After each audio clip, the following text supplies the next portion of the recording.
Tito 2, versículo 1. Tu, porém, fala o que convém a essa doutrina. Os mais velhos que sejam sóbrios, graves, prudentes, são na fé, na caridade e na paciência. As mulheres mais velhas, semelhantemente, que sejam sérias no seu viver, como convém a santas, não caluniadoras, não dadas a muito vinho, mestras do bem. Para que ensine as mulheres mais novas a serem prudentes, a amarem seus maridos e a amarem seus filhos, a serem moderadas, castas, boas donas de casa, sujeitas a seus maridos, a fim de que a palavra de Deus não seja blasfemada. Exorta semelhantemente os mais jovens que sejam moderados. Em tudo, te dá, por exemplo, de boas obras. Na doutrina mostra incorrupção, gravidade e sinceridade. Linguagem sã e irrepreensível, para que o adversário se envergonhe, não tendo nenhum mal que dizer de nós. Exorta os servos que se sujeitam a seus senhores e em tudo agradem, não contradizendo, não defraudando, antes mostrando toda a boa lealdade, para que em tudo seja um ornamento da doutrina de Deus, nosso Salvador. Porque a graça de Deus se há manifestado, trazendo salvação a todos os homens, ensinando que renunciando a impiedades, concupiscências mundanas, vivamos nesse presente século sóbria, justa e piamente, aguardando a bem-aventurada esperança e o aparecimento da glória do grande Deus e nosso Senhor Jesus Cristo, o qual deu a si mesmo por nós para nos remir de toda iniquidade e purificar para si um povo seu, especial, zeloso de boas obras. Fala disso, exorta e repreende com toda autoridade. Ninguém te despreze. Glória a Deus. Esse livro, essa carta, é uma carta escrita pelo apóstolo Paulo ao seu discípulo e também cooperador Tito, que foi e serviu muito junto com Paulo, as igrejas daquela época, né, cooperando tanto na implementação no trabalho missionário, quanto no pastoreio dessas igrejas da época. O Senhor usou intensamente de Tito, e Paulo está passando essa carta para Tito com algumas orientações, lembrando Tito de alguns pontos, trazendo alguns novos, o que a gente chama de insights atualmente, do Espírito Santo, né, instruindo eles a partir daquilo que o próprio Espírito estava revelando para Paulo, instruindo ele mediante as revelações que o próprio Cristo trazia para Paulo, era o que Paulo transmitia para Tito. E a gente está lendo algumas delas, a gente está lendo algumas instruções de um pai da fé ao seu filho na fé, de um, vamos dizer, um pastor mais experiente a um que está começando agora, de um líder experiente a alguém que está iniciando ou até mesmo atuando há um tempo, mas não tem tanta experiência quanto Paulo. E o que Paulo está ensinando e instruindo o próprio Tito é que ele deve dizer o que convém a essa doutrina. É como se a nossa vida, ela fosse, a nossa vida cristã, ela fosse uma planta de uma construção. Tudo ali tem a sua devida medida, tudo ali tem a sua devida especificação, deve ser posto tal fundamento, tal profundidade, deve ser alinhado para que a parede cresça em determinado prumo e assim seja instalado ali tanto o telhado, tanto as outras estruturas para o telhado, as calhas e por aí vai.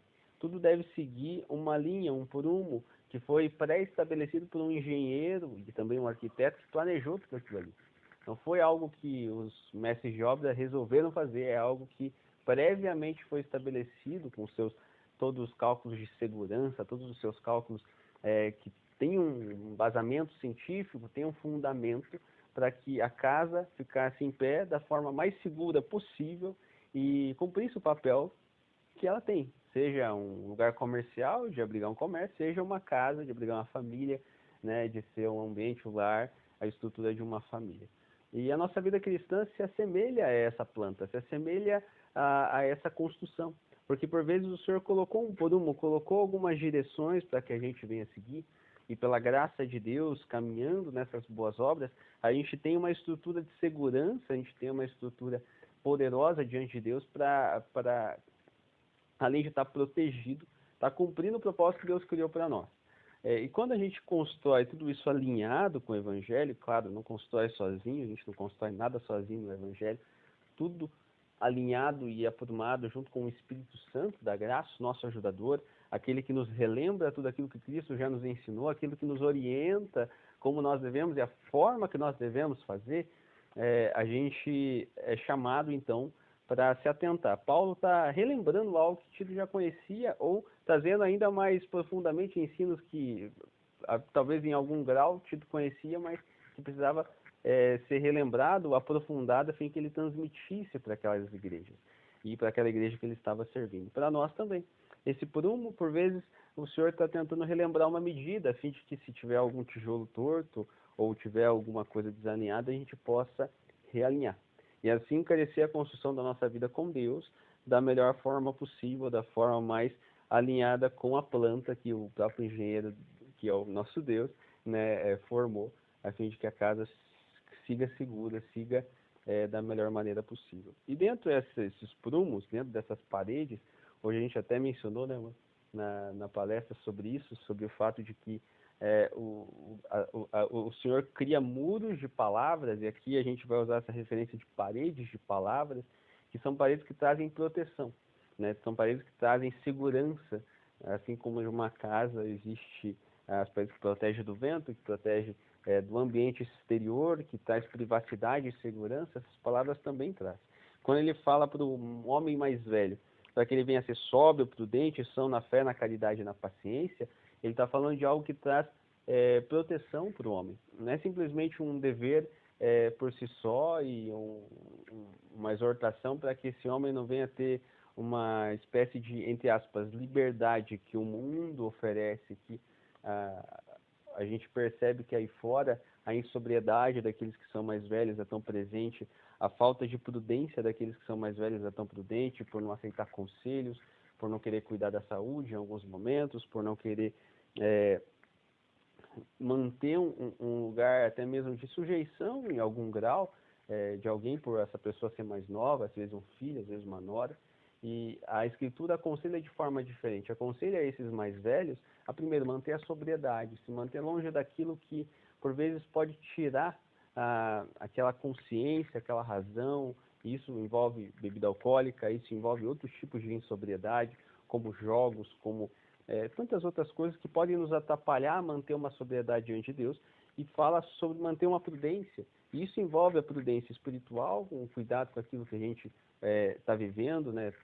Correndo o risco de chegar perto do pecado, correndo o risco de atrapalhar um pouco a nossa vida com Deus, ser prudente em relação a isso, mas também envolve não só uma prudência espiritual, mas uma prudência emocional, dependendo de quem a gente, da forma que a gente por vezes está emocionalmente. E a gente está falando do mais velho, pode ser alguém que é um pouco mais velho, mas alguém que é muito mais velho. Esse muito mais velho, que já viveu tantas coisas, pode por vezes perceber alguma inclinação emocional e se sentir ferido ou triste emocionalmente, que por uma falta de prudência até mesmo, em algum grau, nesse cuidado emocional, pode levar a uma depressão, pode levar a algum sofrimento ainda maior. Então, o mais velho é convidado para ser prudente, né? Ainda que ele seja mais experiente, ainda que por vezes ele já tenha tantas experiências, a prudência é algo que acompanha o jovem, mas acompanha também aquele que é de mais idade. E o apóstolo Paulo está relembrando Tito, para que Tito pregue para os mais velhos isso, que é necessário ter prudência no mundo espiritual, no mundo emocional, no meio emocional, mas também no meio físico, com cuidado da nossa saúde, né? Tendo consciência que o nosso corpo é como um cartão de crédito. Aquilo que a gente usar, a fatura vai chegar em algum momento e a gente vai ter que pagá-la, né? Se a gente usar de uma maneira consciente, a gente vai conseguir ter condições de pagar lá na frente. Mas se a gente usar de uma maneira exacerbada, quando a fatura chegar, talvez a gente não consiga pagar e o sofrimento pode ser maior do que a gente pode esperar. Então, o cuidado e a prudência, a paciência, a fé, é algo que ao mais velho deve ser nutrido, né? Por vezes eu já encontrei, provavelmente vocês também, aquelas pessoas que já estão numa idade um pouco mais avançada e falam que não, mas eu já dei o que tinha que dar, né? Agora não vou mais trabalhar a respeito da obra, não vou mais me dedicar à obra, enquanto se a gente olha na Escritura, os mais velhos eram os que mais eram chamados para fazer as coisas no Velho Testamento. Se a gente percebe Abraão, ele tinha mais de 70 anos quando Deus falou com ele. Quando o nosso querido Isaac nasceu, ele tinha mais de 100 anos, ele tinha 100 anos e pouquinho. quando a gente olha para Isaac casou com 40, né? Imagina, Moisés era com 80 anos indo falar com o faraó, e também, se a gente olhar, Josué e Caleb tinham 80 anos quando entraram na Terra Prometida também. Então a gente percebe que aqueles mais velhos, a fé deles estava fortalecida, estava bem fundamentada. O Senhor usou como pai da fé alguém que já era de uma idade bem avançada. Então, essa saúde na fé é um convite para o mais velho. Na caridade é um convite para o mais velho. E na paciência também, porque à medida que a gente percebe, né, infelizmente, quando o tempo vai passando por conta de várias coisas, talvez a gente perceba que a paciência vai diminuir de algumas pessoas. E no Evangelho é diferente. Ainda que a gente perceba no mundo aqueles padrões de, um senhorzinho ranzinhos, isso e aquilo. No Evangelho é diferente. A gente é convidado, à medida que a gente vai envelhecendo, a gente vai crescendo em paciência também, a fim de transmitir essa paciência para os mais novos e ensinar os mais novos que essa impaciência não leva a lugar nenhum.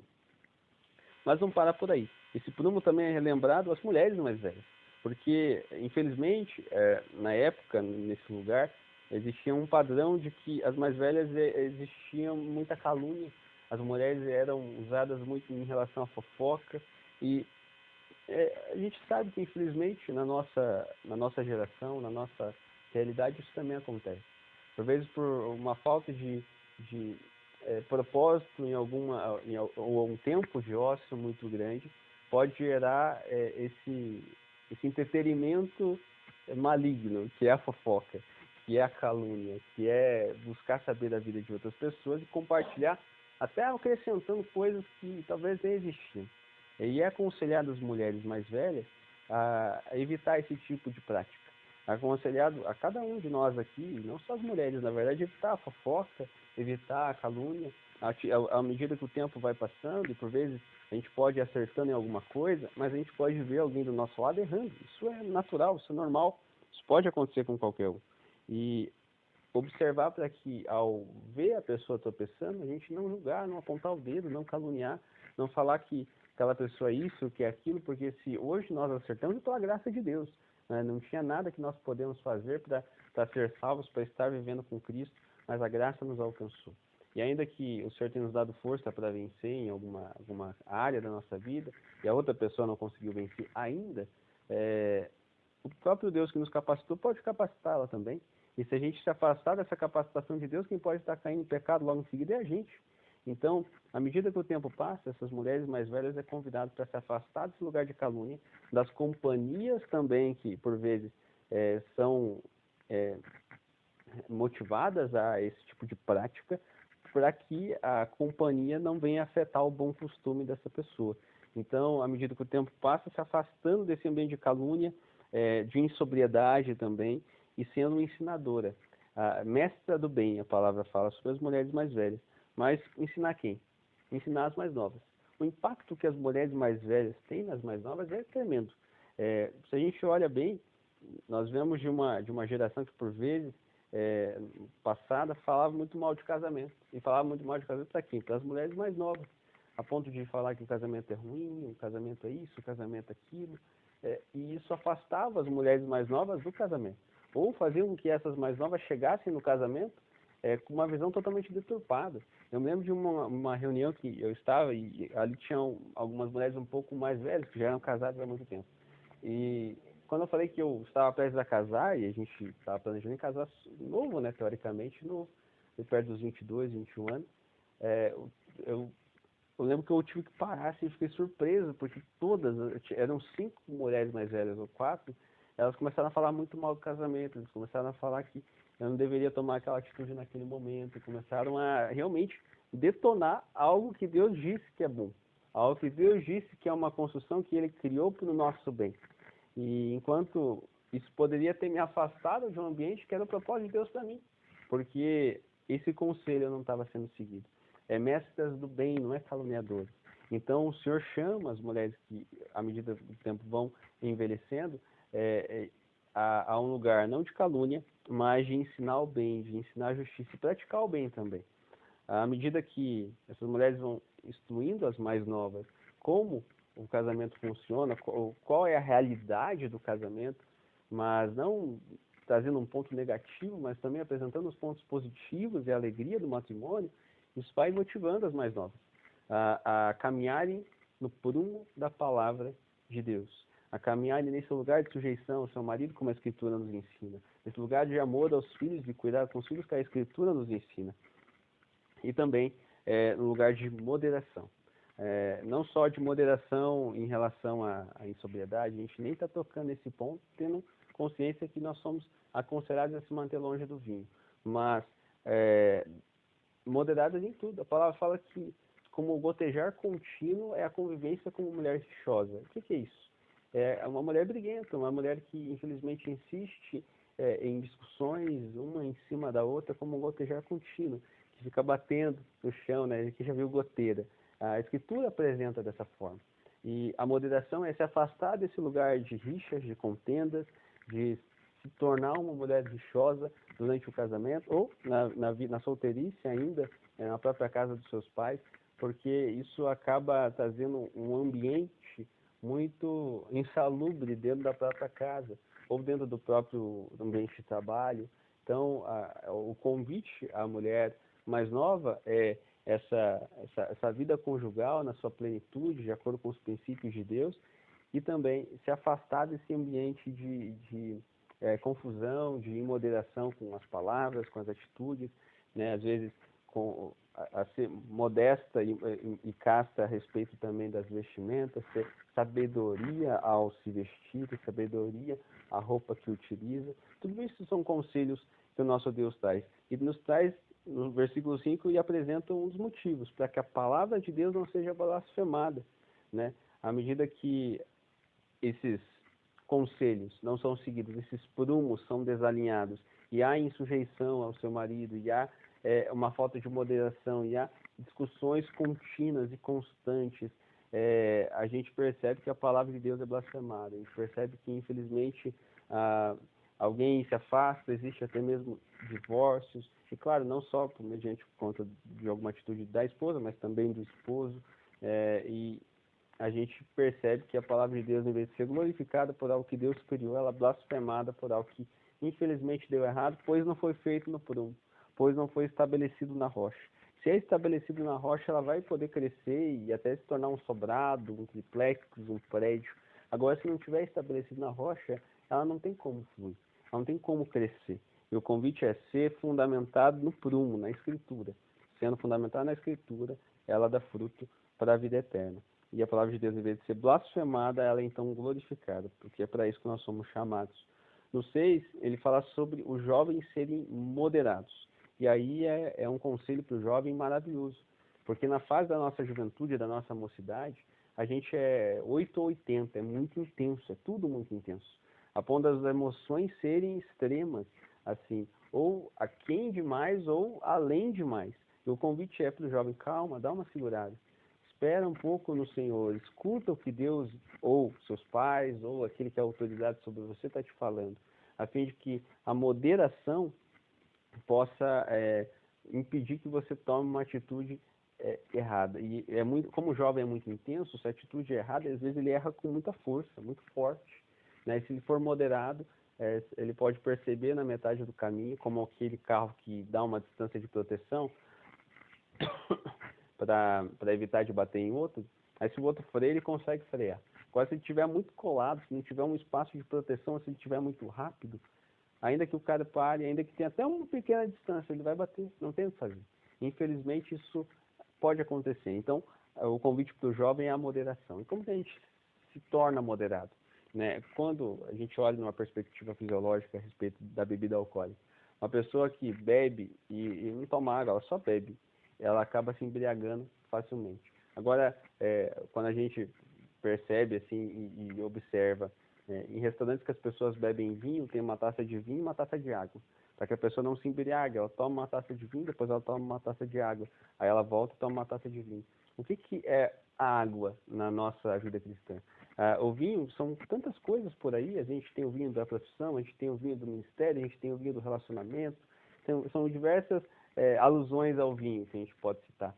Mas a água é da palavra, a água é da comunhão com Deus, é do Espírito Santo, a fim de que a gente possa, beleza, tocar em assuntos ou viver em nossa realidade no nosso trabalho, mas voltar para a palavra, voltar para a oração, voltar para o Espírito, a fim de que a gente cresça no entendimento de Cristo, daquilo que Cristo tem para nós, e dilua aquilo que por vezes no natural nós estamos vivendo, para que a gente não venha se encher daquilo que é natural, se embriagar daquilo que é natural e beber tão pouquinho do que é espiritual, a gente vai acabar mais cedo ou mais tarde se embriagando. Né, eu li uma vez em um dos livros do Subirá, um exemplo que ele cita. Se a gente vive 16 horas pensando nas coisas do mundo e apenas 2, 3, eu não me lembro exatamente quantos ele cita, mas pensando nas coisas que são de Deus, não é à toa que as coisas desse mundo são muito mais reais que aquilo que é eterno e que vem de Deus. Ou seja, se a gente pensa mais naquilo que é terreno, a gente vai estar alimentando mais aquilo que é natural. Mas se a gente pensa e busca aquilo que é espiritual, a gente vai estar fortalecendo o que é eterno na nossa vida e diante do nosso coração. Então, o convite é esse lugar de moderação. É não simplesmente beber do vinho que é nos oferecido, mas é se encher da palavra e do Espírito Santo de Deus. No 7, ele dá um conselho para o próprio Tito. Em tudo te dá, por exemplo, de boas obras. Na doutrina mostra incorrupção, gravidade e sinceridade. Ele continua no 8. Linguagem sã e irrepreensível para que o adversário sem vergonha não tenha nenhum mal que dizer de nós. Olha que legal. A postura de um homem e de uma mulher de Deus, ela faz com que o próprio Satanás se envergonhe. Porque a palavra de Deus, em vez de estar sendo blasfemada, como é o objetivo dele, por conta das tentações que ele coloca no nosso caminho, e dos convites da gente fugir do prumo de Deus, quando a gente obedece e busca ser incorruptível nessa doutrina, a gente busca seguir à risca aquilo que Deus nos orientou pelo poder do Espírito Santo, nós agora tornamos o adversário envergonhado. A gente não envergonha a palavra de Deus, a gente envergonha ele. Então, quando a gente dá atenção para essas boas palavras, quando a gente dá atenção para aquilo que o próprio Deus nos ensinou, a gente passa a ser um agente para a glória de Deus. E isso é maravilhoso. Isso é um convite, na verdade, isso é um privilégio que nós temos, de ser o motivo da glória de Deus ser aumentada na terra, né? De ser um exemplo, um testemunho para louvor e glória do nome do Senhor. Né? Se a gente buscar ser esse exemplo, buscar observar de uma maneira atenta e vigilante a respeito da Escritura, buscar a seriedade, a gravidade, buscar ter uma linguagem alinhada com a palavra de Deus, sã, irrepreensível, envergonhando assim o nosso adversário. Ele faz uma ponte aqui para falar também da postura do servo, ou seja, daquele que está trabalhando para alguém. Né? O 9 e o 10 ele cita como deve se sujeitar aos seus senhores, em tudo agradando e não contradizendo, não defraudando, antes mostrando toda a boa lealdade para que em tudo seja ornamento da doutrina de Deus, nosso Salvador. A postura de um profissional, de um funcionário cristão, ela faz com que a doutrina de Deus seja adornada. A gente está falando de uma doutrina linda, maravilhosa, que o próprio Cristo nos entregou. E ela pode ser ornamentada através da nossa postura como funcionários, através da nossa postura como alguém que trabalha para alguém. Ou seja, quando a gente não fica discordando toda hora, não fica todo momento contradizendo, a gente se torna louvor e glória para Deus. Agora, quando a gente caminha de uma forma, está toda hora, o nosso chefe manda a gente fazer alguma coisa, a gente retruca, a gente discute, a gente não obedece. Isso é uma postura, infelizmente, mundana. A gente tem que reconhecer que não é algo que provém de Deus. E a defraudação a gente está ali, está trabalhando, em vez de a gente estar trabalhando, a gente está fazendo qualquer outra coisa. Até coisas pessoais, né, buscando utilizar aquele tempo para, entre aspas, ser esperto e não trabalhar, e não cuidar daquilo que nós estamos sendo pagos para cuidar. Isso é defraudação. É a gente mentir que está fazendo algo, ou buscar parecer que está fazendo algo, simplesmente por aparência, mas na verdade não está fazendo. E o Senhor, ele é vingador daqueles que oprimem e mentem. E essa defraudação é uma mentira. Em algum momento a gente vai acabar colhendo uma atitude dessa que a gente plantou e vai colher a recompensa de um agravo. Na verdade, a justiça por um agravo. E o próprio Deus que vai estar executando sobre nós. Porque nós não estamos caminhando de uma maneira sincera, irrepreensível e coerente com o Evangelho. Então, tudo aquilo que não é feito no prumo ou no projeto que a palavra estabeleceu, ela cai, ela traz prejuízo e ela pode trazer até dor e sofrimento. Então é bom nós se mantermos longe daquilo que não convém e caminharmos de uma maneira que agrade ao Senhor. Não defraudando, como a palavra fala, mas mostrando toda a boa lealdade, né? Não convém ao servo de Deus falar mal de ninguém. E não convém também ao servo de Deus chegar e ficar falando mal do seu chefe para outra pessoa. Ele deve ser leal ao seu chefe. É claro que por vezes existem dificuldades, atritos, discordâncias, e é natural que tenha. Dois seres humanos diferentes, e por vezes o homem ele pode tropeçar, ele tropeça mesmo. Mas cabe a nós guardarmos o princípio acima das emoções. Ainda que por vezes eles possam ter nos ferido de alguma forma, as emoções elas têm que estar aquém dos princípios. E nós devemos ser movidos por princípios, a fim de que o nome de Deus seja glorificado na nossa vida. E nós mantermos a lealdade ao Senhor e à palavra de Deus, não falando mal de alguém, não indo contrário, não sendo rebelde, né? Sendo leal ao nosso superior, sendo leal ao nosso chefe. E se de alguma maneira ele estiver cometendo algum agravo, algum pecado, algo que é injustiça, Deus é o Todo-Poderoso para executar a sua justiça sobre ele. Ele é o mesmo vingador que se vingaria de nós. Em mentiras e opressões que nós executássemos, aquele que está executando mentira e opressão sobre nós também será vingado. O Senhor também nos vingará a respeito da atitude dele. O Senhor também tomará um caminho de justiça sobre aquele que está nos oprimindo ou que está cometendo algum pecado, cometendo algum agravo. É claro que isso não convém que a gente venha a ser cúmplice daquilo que não convém. Se a gente perceber que nosso superior está fazendo coisas que são ilegais, são coisas que são imorais e podem impactar, né, um prejuízo para a empresa em que a gente está inserido, a gente deve, com toda a sabedoria, buscar a Deus a respeito da situação, claro, e buscando a orientação de Deus, tomar a atitude que Ele nos convidar a tomar. Nunca ser passivamente, em nome de uma lealdade, cúmplice de pecados, cúmplice daquilo que não convém diante de Deus. Então, se afastar disso, desse caminho, e buscar de Deus a direção correta, a fim de que a gente não venha participar dos pecados alheios, né, de forma alguma. Tudo isso, essa postura, traz ornamento para a doutrina de Deus. E ele fala, findando já tanto a pregação quanto esse texto que nós estamos observando, no 11 ele diz, porque a graça de Deus se é manifestada trazendo salvação a todos os homens. Esses todos os homens é todos aqueles que aceitarem a palavra de Cristo, se arrependerem, se converterem e buscarem o nome do Senhor. Ensinando que, renunciando à impiedade, ainda sobre o 11, antes de ler o 12, essa salvação para todos os homens está disponível a todos aqueles que crerem e se arrependerem. Então, o convite é para todos.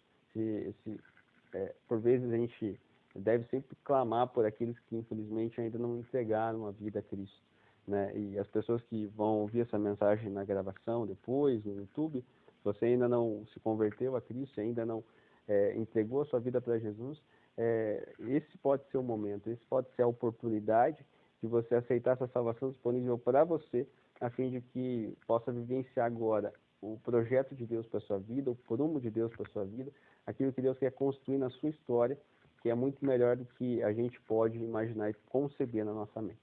Continuando no 12, ele fala, ensinando-nos que, renunciando à impiedade e à concupiscência mundana, vivemos nesse presente século sóbria, justa e piamente.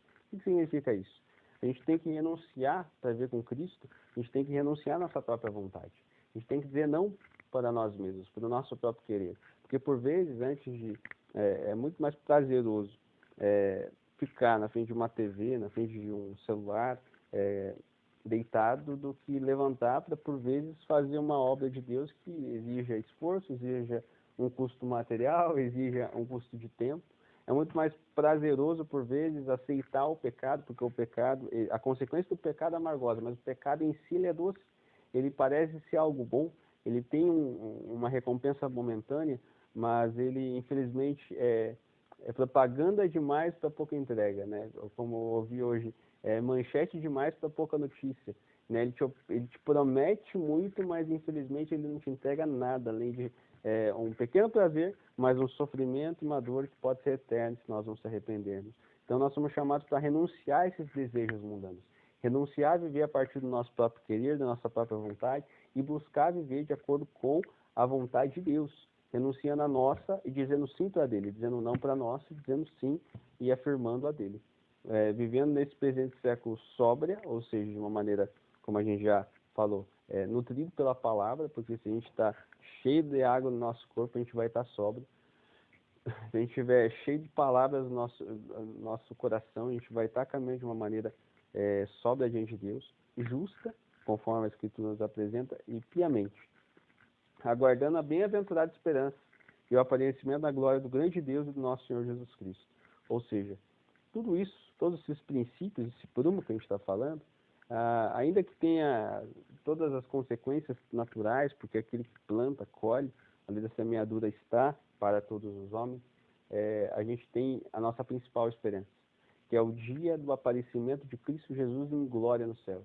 E se nós estivermos alinhados com esses princípios, nós encontraremos com Ele nas alturas, nosso corpo será transformado, nós viveremos eternamente com Ele.